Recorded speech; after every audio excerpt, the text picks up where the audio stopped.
Hello, you wonderful people, and welcome to another episode of Super-Fanta-Fi. This being a show where I talk about TV shows of the supernatural, fantasy, and/or science fictional genre. For today's episode, I'm going to talk about the latest episode of the originals, the latest episode of Colony, as well as the latest episode of Reverie.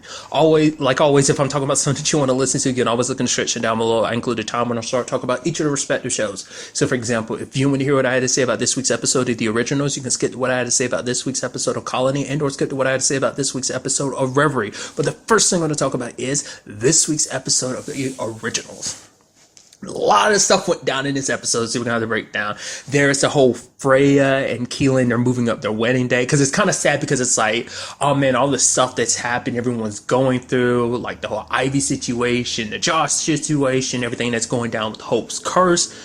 And she feels selfish for having this moment, but it's like, nah, in moments like this is when you need moments like this. Like this, because there has to be some good that comes out of all this messed up situation. There has to be some good. It can't just all be bad, you know? So everyone's gathered doing different things. Klaus is getting a venue. Cole is going to be the one that marries them.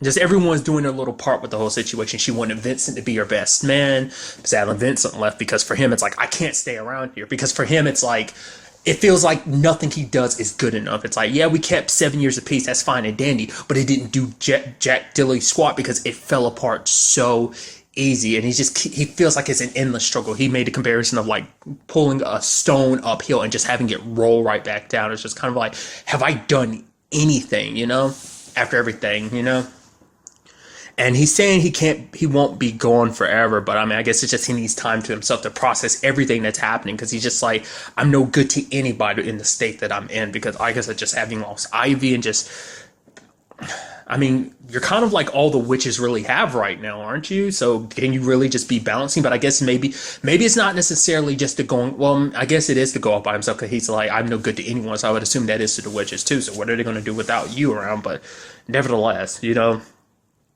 that's kind of a lot of weight on his shoulders too, especially after he just cut ties with the ancestors too. So the witches got to get used to that, but it's kind of like you're kind of bouncing before they really kind of get used to like using magic from the earth. It's a whole thing. Then on the other side of things, you got the whole Elijah situation. She wants Elijah to walk her down the aisle, but he won't do it.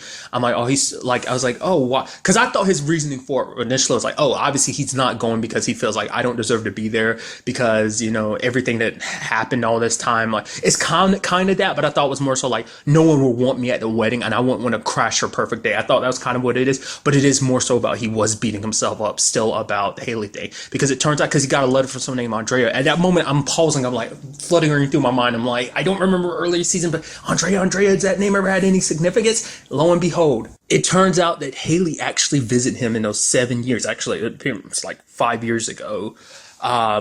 It's kind of interesting because it seems like it wasn't just the Michelsons, in particular Rebecca and Klaus, who couldn't stay away. She couldn't either. She just had to come check on him because obviously he's her ex. That's for one of the people she's ever loved that much, and it's just kind of like she wanted to see how he was, and she wanted, she spent that day with him.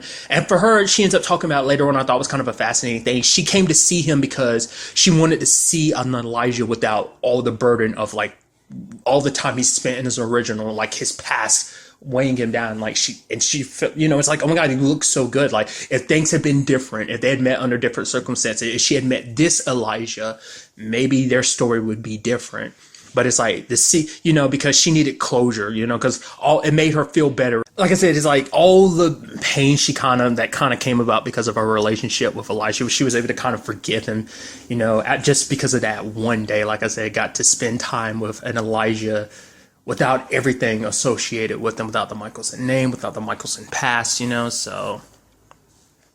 And that kind of gave more context to why he froze, because at first I was like, yeah, because that's why, because he never knew what Haley looked like. And when he saw her again, it's like, even at that point in time, he didn't realize that was Haley. He thought like, oh, this is Andrea. She was actually sent, by the Michelsons to spy on me and stuff like that, to kind of get close to me for that particular reason. But it's like, it's not until his memories came back that he found out that was Haley back then.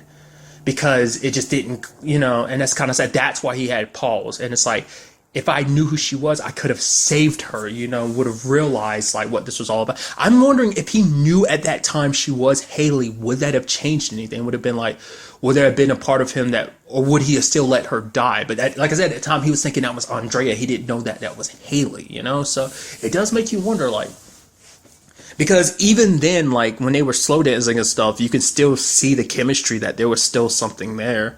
And she was like, if we meet in another life, I will hold you to that dance. It's like, it's a very sweet moment. And it's so sad because it's like, she's right in front of him and he doesn't know who she is. But I think, because he's like, oh, do you believe in, there be people who are destined to be together? And she's like, yeah, I once did. But I think also seeing him again also she said it herself, let her move forward. So that's why the whole Declan thing was going forward, so it's just, like I said, it's just so heartbreaking that things ended under those circumstances, that he never got to really 100% say goodbye to Haley, as himself. When she died, he wasn't himself anymore, he wasn't himself at that time. And now she's gone, it's too late to say what you wanted to say, Maybe when this is all said and done. I mean, the fact is they're saying that kind of makes me get the inkling like it's foreshadowing that Elijah might die. Just because it's like her being like, let's meet again in another life and dance. Kind of like Josh and Aiden last episode, kind of makes me think something similar for him and Haley. But we'll have to wait and see.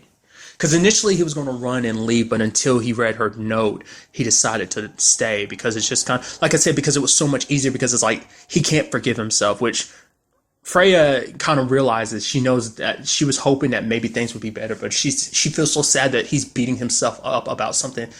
I mean, because Rebecca's still a little pissed and Klaus is a little pissed, because the thing is that the family, things have changed for all of them, so things aren't clicking. Like, I mean, to be fair, they've always had their differences over the years anyway, but these are just monumental moments that are just happening all at once, and it's just like so much stuff is happening. Michael sins, so. But I do think it's a very beautiful moment, definitely at the end, when him and Elijah and Klaus are walking her down the aisle. I was like, that's very befitting.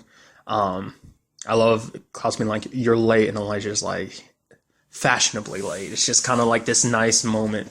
Freya and Keelan looking so beautiful in their dresses. It's kind of sad too, because like they kind of have their up and down moment too, because Freya was like, oh, I don't want to have kids. I completely forgotten about the whole fact that she had a son could have had a son situation. I didn't remember that at all. It's like, wow, that's more reason why I need to go back and rewatch a lot of the earlier stuff, because I forgot about that.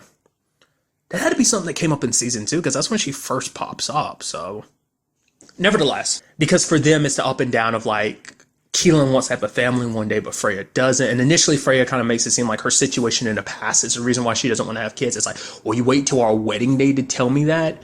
But then it turns out it's like, no, there's more to it, because she's scared, because like she's scared of repeating the cycle of the Michelson family of like putting yourself before your child. And I guess the argument could be made that on occasion Klaus kind of does that, because like you can make the argument sometimes it's like, was he doing things for Holton's betterment, or was he just doing it because he was putting his own needs because like, oh, the reason why he was out of her life for so long, it wasn't because for her sake, it was for his own sake, because he didn't want her to see him the way that he was, So, Freya's kind of worried that, like, the way their parents put their needs before theirs. I mean, let's not forget, like, just because of his hate for what they were, their dad, Michael, was literally trying to kill all of them. So there's that.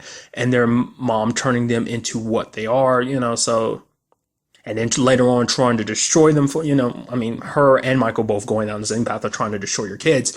That the fact of the matter is that, in particular their parents, like, she didn't want to repeat that cycle, which Rebecca's like, no, you won't. You're afraid that you won't put the child first, but of course you will, because you always put family first. You've proven that time and time again, So, they finally talk, and it's kind of good that it's kind of out there, because it's like, she's like, that look of, I don't know. It's okay to have that look, it's like, it's okay for everything to not be figured out. At least I'm your partner. Don't do the whole Michelson thing of like, I won't tell you what's really going on. I'll internalize all of it and kind of deal with it on my own and make decisions for both of us. It's like, don't do that. We're partners in this together. Like, if you really are set in stone about not having kids, then we'll wait till we're married until, like, maybe you have a change, maybe things kind of change. Or if you're kind of open to the idea, maybe we can go forward, but don't let it just because you want to see me in a dress. And it's like, That's kind of a beautiful thought, that, like I said, it's just kind of interesting timing. Like I said, I think it's just all so much happening at once, and on top of all that, Davina checks in on Hope and casts a spell to try and find out if there's a way to cure her condition because it's back and it's worse. It didn't actually last long. It only took a couple hours for it to come back, and now it's stronger than before. But it turns out, like, Davina tried to cast a spell to find a cure, but there is no cure. What's happening to Hope is slowly killing her from the inside, and there's no cure for it. And the only people who know are Klaus, Rebecca, and Elijah, because Freya sees Klaus looking at her like after the reception and everyone's dancing and having fun. It's like, oh God, you're acting like this. Wait till she goes to prom, because no one else knows. He didn't even tell Hope because for Hope, it was so much fun for her. She's smiling. She's happy. The fact of the matter is, like, this is the first time she's been happy under these circumstances. Like, everything that's happened, she's lost her mom, she's killed someone and activated her curse. So now it's a situation of if she tries to, like, any moment going forward when she changes, it would just be a constant reminder of the person you kill. I never really realized that before. Maybe I'm sure people have said that before, but I feel like I've never really thought of it like that way before. Every time you transform, it's a reminder of the person you killed. It's like makes turning even crazier. She even talked about the fact is that her mom how Haley talked about that moment of transforming. After you transform, it feels so good. She's like, there's part of her that wishes she can transform and never come back. It's like, that's funny you would say that. Your mom was kind of stuck like that for a good couple months. Her and a lot of her wolf pack. Thanks to your dad, in fact. What Klaus did to them in season 2 when it came to the whole situation with their aunt, that whole situation. I wonder if that's supposed to be a wink and a nod at that. Just the fact is that happened, especially because she's having that conversation with Klaus. So that's kind of interesting. But nevertheless, with everything that she's going through, the last thing Klaus wanted to do was take that away from her. Like I said, she was happy in this moment. And that's something Davina was telling Hope about. Like, the fact of the matter is, go to the wedding. You might not feel like you really should be there, but the fact of the matter is you do. Like, being 15 with the weight of the world on your shoulder, she's like, I know that very well, but Josh taught me that you need to live in the moment and enjoy it while you can. And once again, that's, like I said, that's the whole point of all of this, because this is one moment upon all the crap that's going down. They have this one moment. They have to cherish it. They have to hold on to it, hold on to moments like this, because you don't know how they'll just kind of, slip away. So now those 3 siblings, Rebecca and Elijah and Klaus, are now holding that weight alone. No one else knows about it, about what's happening to Hope. And it's like, for Klaus, it's like, that's my daughter, like, what can, and him and Elijah hug, because it's like he doesn't know what to do. He can't let his little girl die, so he's going to try. That's probably another reason why he won't tell her either, because for one, it would also mean admitting it. So I doubt Klaus isn't one for admitting defeat, so he's going to try and find whatever means he can to reverse this situation. I don't know how it will play out. In the end, I kind of feel like Klaus might not make it through this season, but we might have a situation where instead of Klaus being the one to sacrifice himself, it might be Elijah. I don't know, we'll see. Like I said, just to kind of make comparisons, because obviously, the brother relationship, much like Stefan and Damon, is kind of probably like similar thing, kind of keep that narrative aspect of kind of like the repeating cycles throughout like all this vampirism stuff, especially when it comes to families, when it comes to brothers, families of vampires, vampire brothers, that whole cycle of things. So I'm curious to see what's going to happen. It's also definitely interesting because Declan knows about vampires and stuff now because he read his Uncle Kieran's books. And then it's interesting too because it's like, at first Marcel was just trying to knock him out because he's on Vervain, so it's like he's immune to compulsion. So he's trying to remove him from the equation, but Davina is kind of like, no, work with him. The fact of the matter is things here in New Orleans need to be changed. Because for Declan, he wants to kind of represent, because the humans don't get really represented as much in this. It's kind of like the triangle rather than the square of New Orleans, because let's not forget New Orleans is made up of 4 creatures: humans, vampires, werewolves, and witches, so. But so many are ignorant. Only a few are. It's kind of like Mystic Falls. Only a handful of family people, like certain families, knew about what was really going down in Mystic Falls. So the same thing kind of applies here in New Orleans. No one ever found out 100% about the truth in I don't think the entire city never found out in Vampire Diaries. It'd probably be a lot more of an issue. But like after listening to Davina, because it's like, yeah, but the fact of the matter is don't do this to honor Josh's death. Do it to honor the fact is that a change in the city could have prevented something like that. The fact of the matter is bring everyone in this. So for him, it's not about like telling everyone. It's like, okay, Declan, call off the meeting and stuff like that. You will be the ambassador for humans from now on. He's like, I'm going to tell you, give you the lowdown about everything. Also how to protect yourself going forward when dealing with, basically how things are run, like kind of like the bad blood between the different groups and stuff like that. Kind of giving the lowdown about how things are going to be headed forward. So I'm very interested to see, because I was wondering what role Declan was going to play is going to be interesting going forward, especially now that he knows that he probably knows about Haley now too, potentially, so I'm curious to see what's going to happen, like going forward with all of this. Because I was curious, I was like, oh man, is this going to turn into a side plot where it's like Declan rallies up all the humans and that turns into an ugly thing? It's like, no, it seems like that's kind of quelled now because of Marcel. So that's kind of neat. But like I said, it's definitely going to be interesting. We do see a paradigm shift in New Orleans going forward about like how everything's kind of handled. So it's going to be very interesting. Like I said, like a lot of crazy stuff went down this episode. So I'm very, very interested to see what the next episode has in store for us. And now moving on to this week's episode of Colony, a great episode. Let's just kind of break down everything that went down in this episode. So first of all, we have Kynes basically sending out a message to all the outliers. I mean, for one, even before then, we kind of elaborate a little bit more on stuff we saw last episode. The whole thing at the beginning, we kind of get a little more context to it. I don't know if that's Kynes himself. That's most likely just kind of like a GA thing in general. But they sent outliers out to test how they fare against the enemy. And it doesn't look good because that one enemy seems like it killed them. Because they came across other soldiers last episode. So it's most likely like they like were just one of two of many soldiers that got killed by this one. Which is almost interesting too, because we kind of got like a very blurry look at them, but it seems like they are very much more human-like than the Raps, which is kind of interesting. I mean, once again, we haven't gotten a full look at what they look like, but that's what that seems like, that whole situation. I don't think that was Kynes doing that. That was probably something him tapping into like the IGA's kind of things, and it's like even against its enemies, like the outliers aren't enough. I mean, I guess maybe giving enough manpower they could, but the fact is that one of them's able to do that, one of the enemies able to do that, it's kind of like, oh, that doesn't seem good. What's also interesting too is because we end up finding out that Kynes actually has one of them. I don't know how that came to be, but it's also interesting because it seems like they operate differently than like the Raps, because it seems like they kind of send out almost like this psychic wave, because he came out a little disorientated and he had stuff written on his arm. So either it like transmutes its thoughts telepathically is what I'm kind of assuming, the reason why he's kind of like overwhelmed, because it's like so much information kind of being just, I mean, for one, I mean, I doubt it's easy to handle like telepathic waves being hit into your brain like that. But nevertheless, it's just kind of interesting to me whether seeing how different they operate. Like I said, this is our first decent look at what they're kind of all about. I mean, like I said, we've seen their kind of tech at work too, potentially.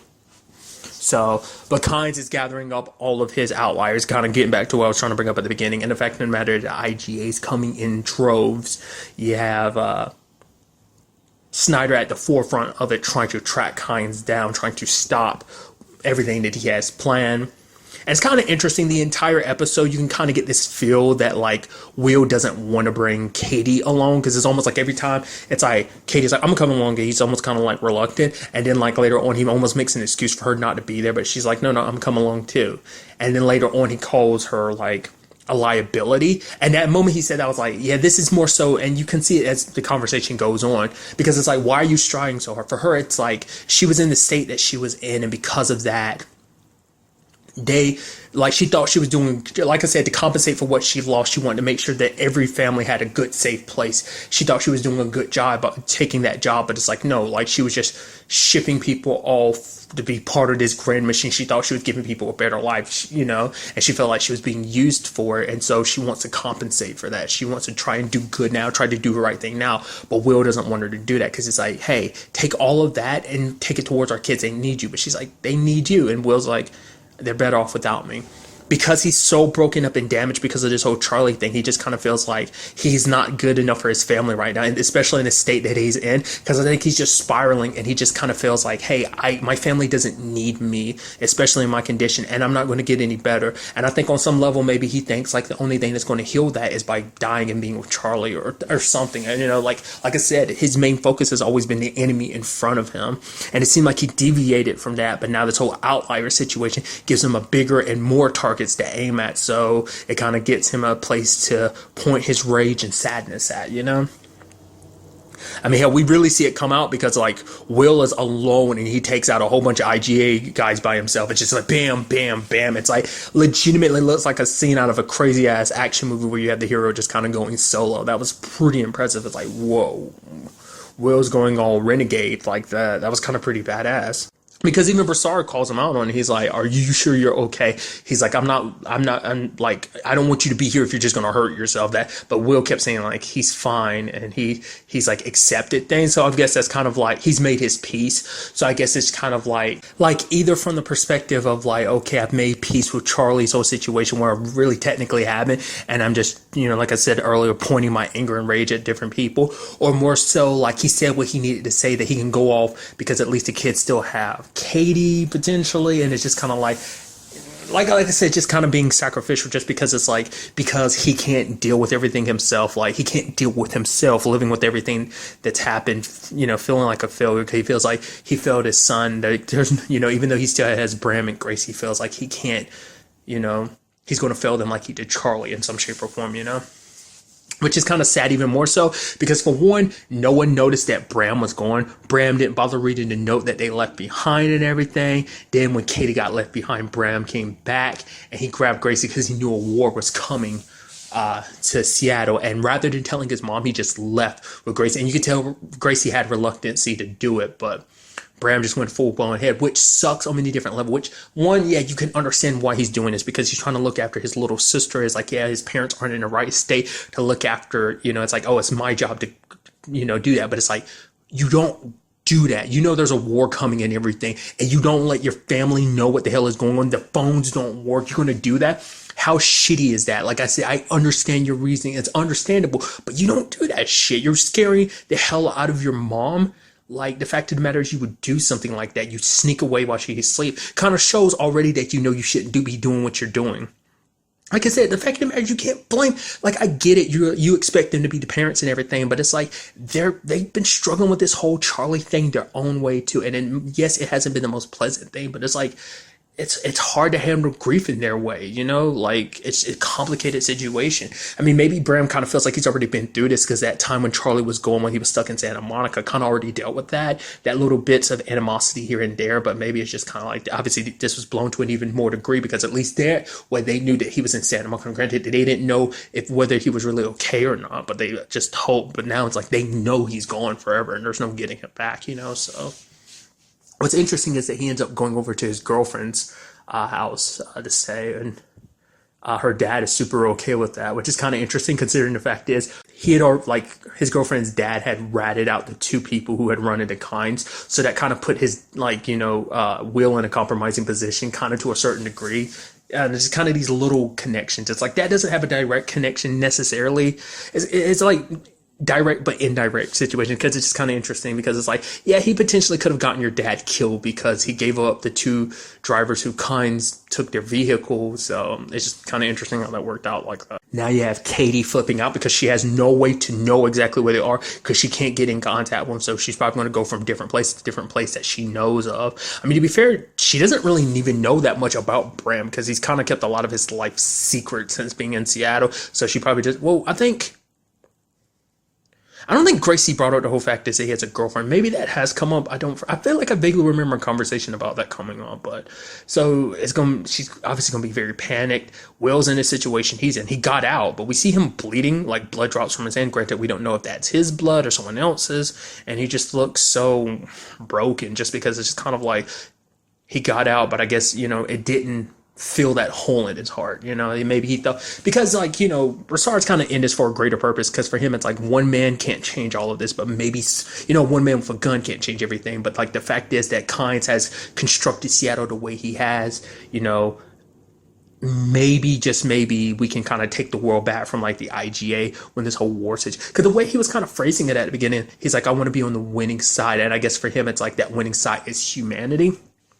Because it's interesting, because that's what it kind of made me think that he was actually going to fight with the creatures that the other guys that the raps are running from. I thought that's what it was kind of implying, which is so interesting about the whole, like, yeah, he's got that sealed away in Seattle that no one knows about but him and that tech dude. So it's like very few people know about that secret. It's like, where in Seattle is that thing at? Is that somewhere else? Like, I'd assume it has to be somewhere in Seattle, because I doubt he could just get out whenever he wants to, not unless that's supposed to be implied that it came about much earlier. I mean, because the fact is, I'd assume that the whole situation with those outliers happened like the same time as that last week's episode, like same time frame, like that day, just at a different part of the world or whatever. So I'd assume, I mean, because like I said, it seems like things are kind of going all over the place, so that could have been like quite a bit into the past.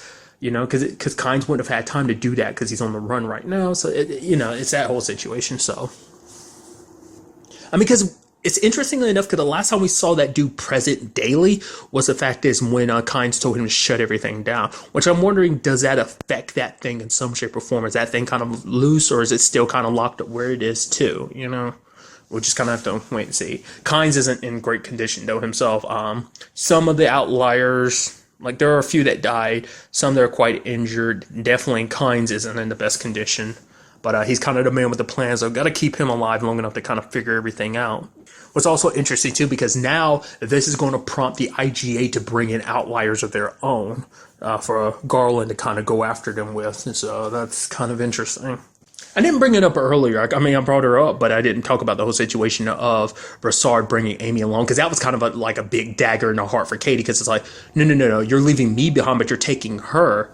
Like, because for her, it's like, because like I said, Will said whatever he needed to say to kind of disparage Katie from coming, like kind of making it seem like, oh, you're just getting away or whatever. It's like, what about Amy? So she's a doctor. He's even telling Broussard, like, tell her, which is like, in his own way, that's him protecting her, but at the same time, it's like, yeah, you aren't well trained in this. At least Amy's a trained doctor, so it's like, like I said, in their own way, that was them protecting her, but also being like, yeah, this is going to be a rough and tumble job, and this isn't for you, which is kind of crazy considering all that Katie has done, so, but I guess it's just like, once again, like, she hasn't had the training that they've had, so, and you can even see it, like, you see the look on Amy's face, because she understands like what this is all meaning. Like I said, I think on some level her, Broussard, Katie can all tell that this is like Will kind of walking to his death, like, as fast as he can, so.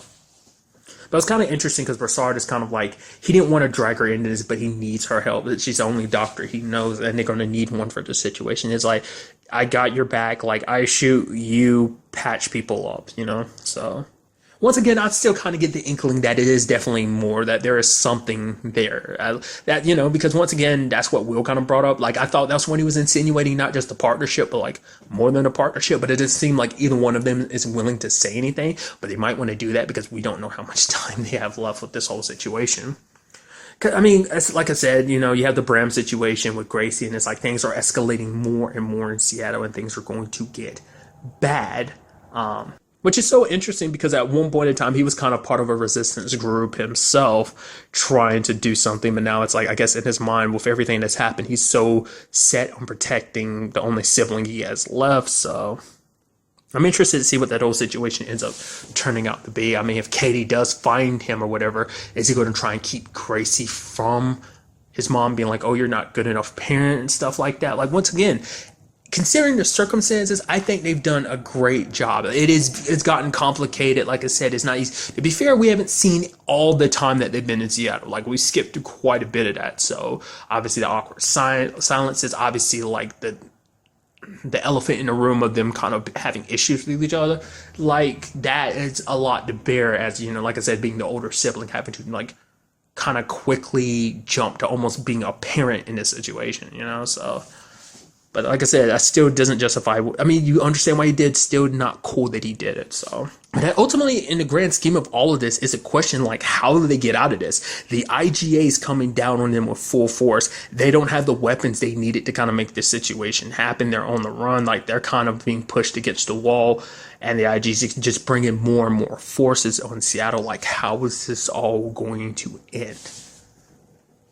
Because it's something even Katie was talking about, trying to make sure that this isn't an LA situation all over again, which it seems like it's very much turning into. Like I said, I'm so fascinated to see kind of how this all plays out, especially considering that next week's episode will be the season finale. And even from the, like, not trying to look at the previews, you can't help but kind of catch some stuff from your peripherals. And man, it's even like things are going to get extremely, extremely hectic. It's like, how do we prevent this from becoming an LA situation? I'm so fascinated to see how this season comes to a climax. Like, what exactly goes down? Because also, you know, that creature being there also means, like what I was bringing up like last week's episode, that those things are already here on Earth potentially. Like, that must mean that the IGA, like, or the host or whatever, know where at least some of them are located and are just sending people there to just kind of, like, that's why I'm like, I'm trying to figure that whole thing out, because I'm like, I guess we already know that some of the forces already made it here, so it's just kind of interesting.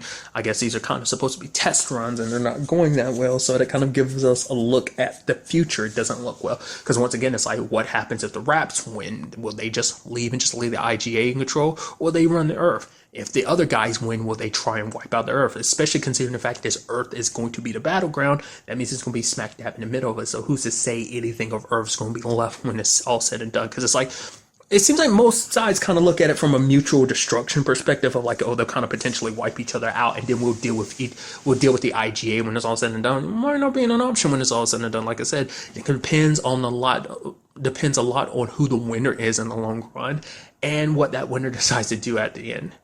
Like I said, we'll just have to wait to see what goes down in the season finale to see where this all stands. And now moving on to this week's episode of Reverie, a great episode. So let's break everything down.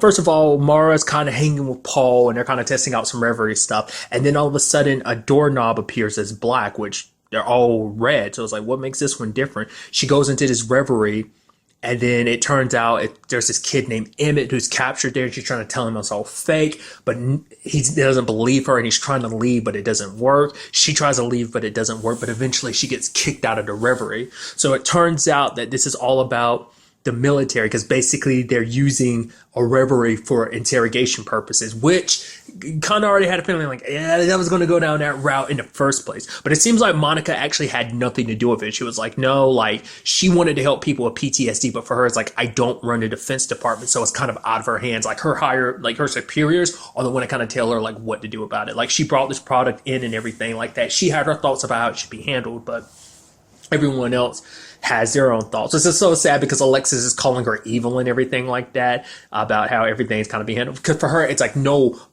Reverie isn't meant to be used. Like I said, she doesn't like people using it in, like, you know, perverting what this great project's supposed to be. It's about helping people, making people feel better. That's what it's all about. But it's like, now it's being used to interrogate people, especially because these are people who don't know the program like Alexis does, and it will eventually break people's minds if they're not careful. You know, so you have Alexis helping out with this whole situation. She's hacking into they find the interrogator. His name is Drew because he actually comes there himself. It's also interesting too. Has that ever come up before? The fact is that no more than two people can be in a Reverie at the same time. I mean, it kind of makes sense because that's all that ever tends to be. But it's like, I don't think they've ever expressly came up with that rule before, had they? Also, it turns out that this is kind of a very rare thing too. Like, it's like so many Reveries happening at the same time, like, because they all kind of come off the same system, that they do have a tendency to overlap. It is a very minute amount of times they overlap, but they have a tendency to overlap, which is so fascinating to me. Which the fact is, it is such a minute thing, means that it is something we will not see like that often. If we ever see it again, it will be like a very, like, it's a one-off situation, but nevertheless. It's interesting because Mara's kind of trying, you know, she's trying to get to Emmett. And it's that sad thing because Emmett's like, the guard told, like, the interrogator told him one thing that's like, oh, that you're lying, that this is real, and he doesn't know what's real anymore. But Mara had talked to his brother Kareem, which, interesting enough, isn't the actor who plays his brother the same actor who played Aladdin in Once Upon a Time? I think that's the same actor. But it's kind of sad because it's like, after everything his brother have been through, what they've lost, had to run away from home, to be kind of, the moment he lands, Emmett's treated like a terrorist or something. They're not willing to listen to his story or, trying to understand the situation. You're just like, nope, you're guilty. They have some evidence, but it turns out later on that evidence ends up being like something that was fabricated in the first place. It's like they jumped to conclusions. They didn't really listen to his story. He's like, I've never done anything criminal in my life. At one point, he's like, why don't I just be the terrorist that they want me to be? It's like, no, but are you one? It's like, no. It's like your brother told me about what happened. Your dad, like, sacrificed himself to make sure that you got away, that you got a good life.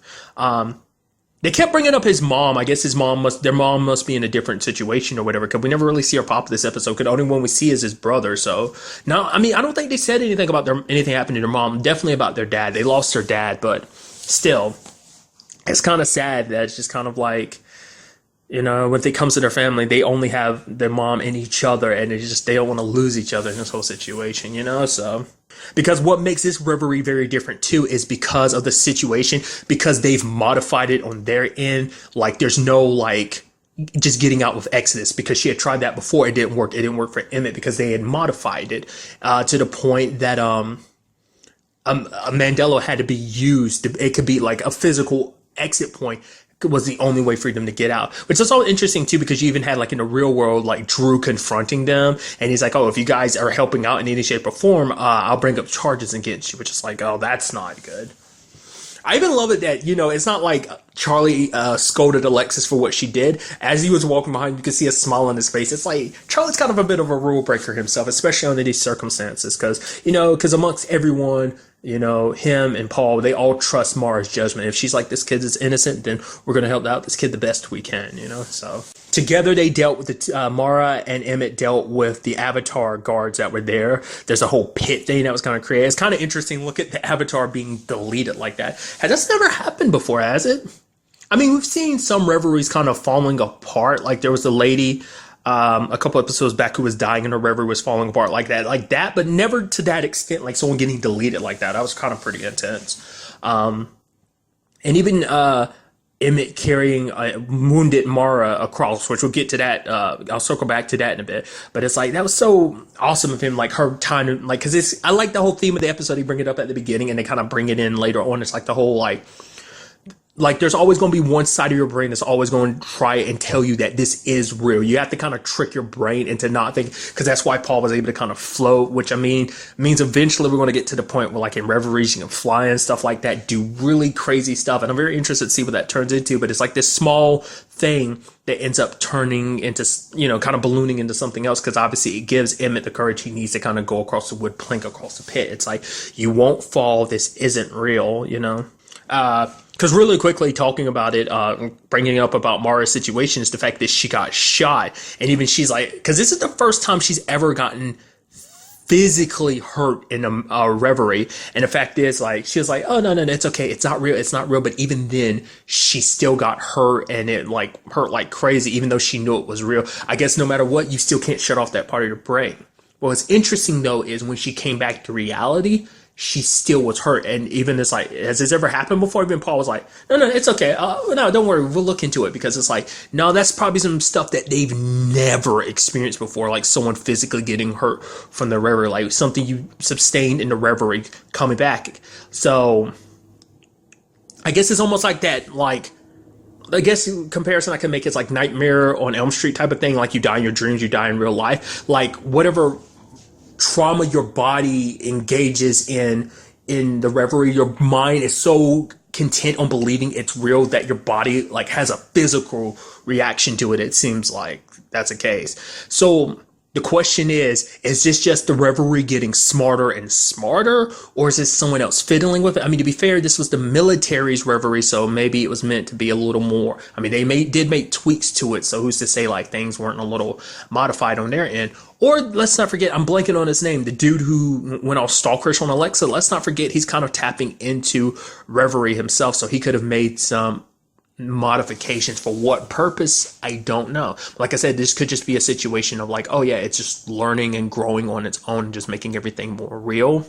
Or maybe it's just like the more part of your brain tries to make it real, the more the reverie tries to compensate to make it as real as possible. I don't know. It's kind of interesting. I like that they met that filmmaker who ended up having the evidence to prove that Emmett and Kareem are innocent. And it's like Charlie introduces Dylan to her. And she's like, hi, so where is Dylan? It's like, I wish I could see the rest of that conversation going down. But nevertheless, it was pretty neat because it's like when it's all said and done, Emmett was freed. Actually Charlie and Alexis confronted Drew at first, but he didn't want to listen. But then Monica came and was like, yo, so everyone else is kind of being like, yeah, we're having a drawback from this, like, this operation you're kind of conducting, this experiment. So it's like, if you're going with me, we'll talk about this. Like, it's kind of being suspended. And even like Alexis is like, that's pretty badass. And like Charlie's like, yeah, it was Monica coming in, taking charge like that. So the program is shut down, at least for now. But then there was the interesting information from Charlie I thought was so fascinating. He's like, the fact is for Mara to end up in that situation, bumping into another Reverie like that, is very unlikely for that to happen, like under those circumstances. And I'm like, wait, you're not. And he's saying that basically Monica set it up because as she made it clear from the beginning, she never liked the idea. Like, she has what she wants Reverie to be about. So it's like, good guy Monica. Because like for the very beginning, I'm like, oh God, bringing the government in, this isn't good. Which obviously this shows kind of like the downside of that, because it's like you're torturing people to an extent where it's like you mess with them on a mental level so you don't leave any bruises and stuff like that. Like, that's kind of messed up, on many different levels, no matter what the circumstances may be. But just the thought that like I said, because I kind of looked at her as almost an antagonist, like, but it's like, nah, like Monica's a good guys. I was about to say, especially considering that wasn't last week's episode, the episode before last or whatever, like when she helped out the team and everything. Like, I was thinking like, oh, so Monica's on the team. It was like, oh, that's good. Like I said, I thought the same thing about Charlie, but it's like, nah, all of our main protagonists are good guys. Yeah, at least now that we know of. So that's interesting.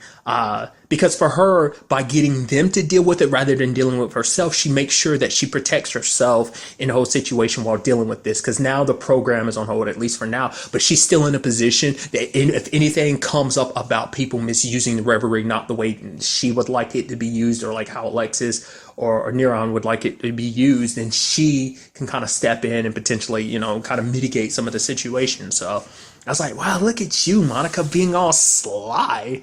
I am very curious to kind of find out, like, because it seemed like, well, just beside these dealings, like, doesn't Monica and Charlie kind of have a past? I don't remember them ever really bringing it up, the fact is that they have a past, but they seem pretty tight. But I don't know, maybe that's just a business partner type of situation that's come about. So, but I mean, when it was all said and done, it kind of has a very happy ending. We have Emmett kind of reunited with his brother, and him and Mara meet, and it's just like his bravery kind of inspired her, because for so long she kind of lived her life, and she talks about it, like kind of cut off from the people she loves, and she's trying her hardest to kind of relearn how to trust the people that love her, kind of open herself up again, because she's kind of like closed herself off for so long. We kind of see that later on with Chris, because she actually feels good, because it's like, oh yeah, it was kind of a team effort, and just for the first time I think in a long time, like she's kind of starting to feel good about what she's doing, and it just kind of, rather than kind of being